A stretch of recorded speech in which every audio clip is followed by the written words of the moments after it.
This tutorial is sponsored by MyCard. More on that later in the video. Sup Sinos, I'm Karenma. Welcome to another episode of Do vs. Don't. The topic of this video will be all about easing. I'll be explaining in depth what exactly easing is, the different types of easing, and how you can implement it into your own animations. Before we get to that though, if you haven't already, make sure to subscribe to my YouTube and turn on notifications so you get notified when I upload new tutorials and stuff like that. It really helps out the channel, and if you do it, I'll give you a kiss. So, do it. Without further ado, let's begin by answering the most important question. What exactly is easing? Easing can be simplified into two separate pieces, spacing and timing.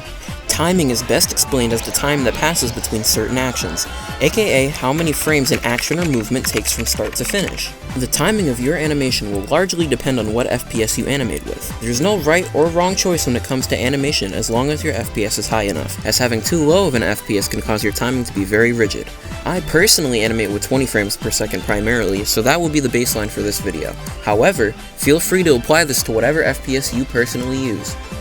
For an example of timing, a 10 frame run cycle for an animation that uses 20 FPS is half a second long, or 0.50 in the app itself. Timing is very important for easing as it helps determine the speed of the action, aka how fast it moves or stops. Spacing is the actual space in between each frame. The wider your spacing is, the quicker the object will be moving between those frames. However, the smaller the space is, the slower the object will move. The Onion Skin tool, which is built into Stick Notes, allows you to visualize your spacing. They even have the option for you to layer it above or below your animation, as well as selecting future frames or previous frames. Now to create easing, we have to combine spacing and timing together. To demonstrate, here I have a round ball on two separate frames. One frame has it on the left side of the canvas, and the other frame, it's on the right side. Now, I'm going to create a frame in the middle of these starting and ending frames. The middle frame here is known as an in-between. In-betweens are used to fill out movements between keyframes or poses so that we can visualize what's going on between them. Now if I add a few frames at the beginning on the left side and drag them a little more forward each time, now you can see the ball gradually speeds up at the beginning. But why is that? That's because we implemented timing and spacing to the beginning of the animation. Now when the ball starts to move, instead of instantly going to the right, it gradually speeds up. That gradual speed up is known as acceleration or ease in.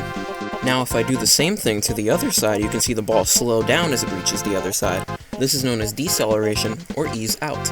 When you combine ease in and ease out together, that is when you get easing. However, not all actions require ease in and ease out.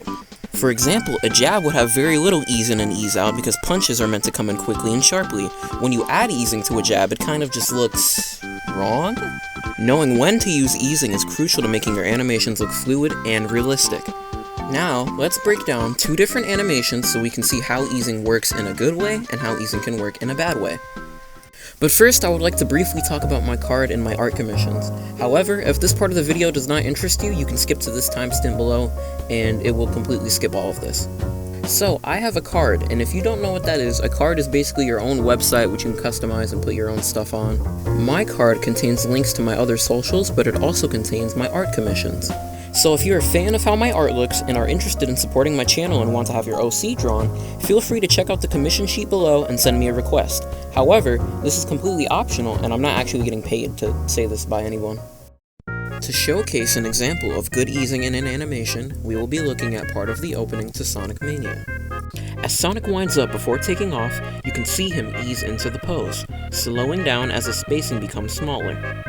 He then quickly snaps into the air before zipping away in just a few frames.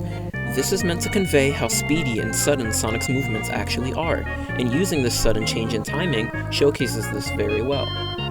As Sonic makes his way around the course and comes to the sharp turn, you can see more examples of spacing and timing as Sonic quickly slows and stops himself, particularly on the last hop, where there's a lot of tight spacing as he's meant to be reversing his momentum before quickly taking off once again. This sequence is a great example of how not every action needs ease in and ease out to look good. Sometimes for certain movements, it's better to convey them through quick, sudden movements rather than easing into them. Now to compare, I have an animation made by a fellow animator, Dark Saiyan. Now I want to preface this part by saying that this isn't me trying to hate on any animators in any way, this is only me showcasing how easing can be done in an improper way. With that in mind, here's the section of animation we will be analyzing for this video. As you may notice, these series of hits have one thing that they're lacking, and that's impact. Now, if you remember my previous tutorial about dynamics, you'll know that posing plays a big part in selling an attack. However, the issue with these attacks actually comes from the spacing and the timing of the hits themselves. As the characters attack one another, you can see them kind of just slide into each other and then ease out rigidly. There's no real impact or speed to the attacks themselves. It almost has the same effect as if they were moving in slow motion. Normally, punches are meant to be sharp and fast. Here's an example of one of my favorite punches from Naruto. See how quick and abrupt the spacing and timing of the punches? The problem with Dark Saiyan's style is that since all of his movements are all at relatively the same easing, the same spacing and timing, none of his punches, attacks, or anything have any real oomph to them. They're missing that impact. To showcase how you can do an attack like that and have it be more impactful, here's a kick from episode 1 of Light's Gaze. You can see that there's a gap in spacing and timing here before and after the kick to show the force and speed of the attack. Combined with Kurenma's reaction to the kick, you're able to better feel the impact of the attack. In short, a good understanding of timing and spacing are crucial to perfecting your easing in your animations, so continue to practice and make sure you look at references often for movements you're trying to mimic in your animations. In the description below, I'll leave a link to my Ko-fi where you can download the easing project I used earlier in this video completely free. I'll also leave a link to my Discord server where you'll be able to stay updated on new assets that I post in my Ko-fi shop. Thank you guys so much for watching this video.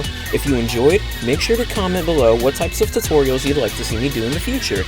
And I'll see you all in the next video. Bye-bye!